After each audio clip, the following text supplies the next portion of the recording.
Lovely.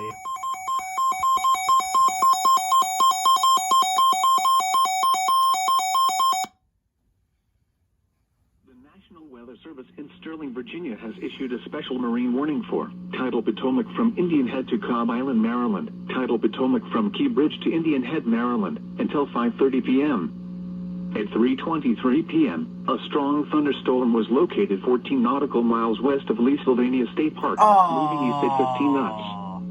Hazard, wind gusts 34 knots or greater. Source, radar indicated.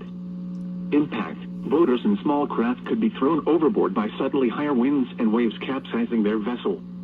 Locations impacted include Quantico, Fort Washington, Widewater, Gunston Hall, Mason Neck State Park, Indian Head, Occoquan Bay, Fort Hunt, Lee Sylvania State Park, and Smallwood State Park.